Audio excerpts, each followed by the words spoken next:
Malawak ang naging pinsala ng nangyaring lindol nitong Lunes sa Visayas kung saan inaasahan ng PHIVOLCS ang mga aftershocks. Ayon sa tanggapan, bihira mangyari ang ganitong sakuna sa Cebu. Ang detalye alamin natin kay Rod Lagusad ng PTV.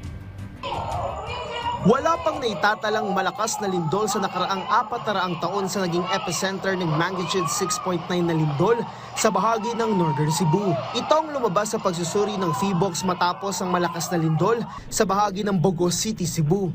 Paliwanag ni PHIVOLCS Seismological Observation and Earthquake Prediction Division Chief Winchell Ian Sevilla na may mga lindol na naitatala sa lugar pero may hina lang. Base sa datos ng PHIVOLCS pagdating sa mga lindol na may lakas na magnitude 5 pataas, lumabas na tanging sa isla lang ng Leyte at hindi sa bahagi ng Cebu o malapit sa epicenter ng lindol. Pagbabasihan lang natin yung seismic catalog natin. Mukhang itong fault na gumalaw nito, hindi siya madalas gumalaw, takes years. Itong fault na gumalaw nito, wala pa po sa ating active fault database.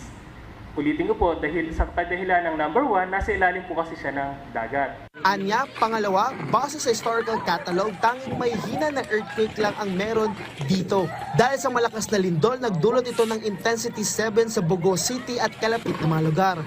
Pero gaano nga ba kalakas ang intensity 7? Sa tumamang malakas na lindol sa Cebu, ang pinakamalakas na naitalang intensity ay intensity 7. At sa tulong ng earthquake simulator na ito dito sa PHIVOLCS ay maipapakita kung gaano ba kalakas ang isang intensity 7. So tulad ng mga ibang mga lindol ay mararamdaman yung malakas na pag-shake o inaasahan natin.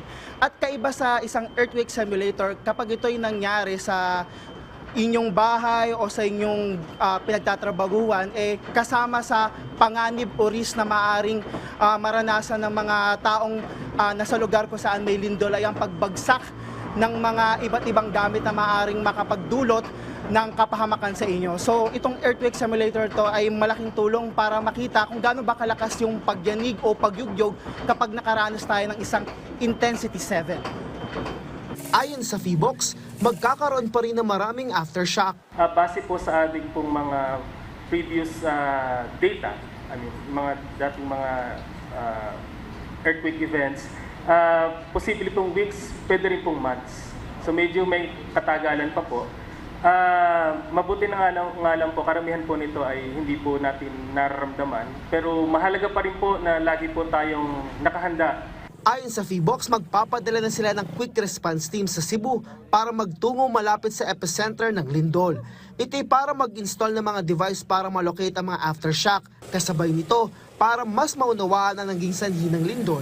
Bukod pa dito, para alamin na rin ang lawak ng pinsala ng lindol. Para sa Integrated State Media, Rod Lagusad, PTV.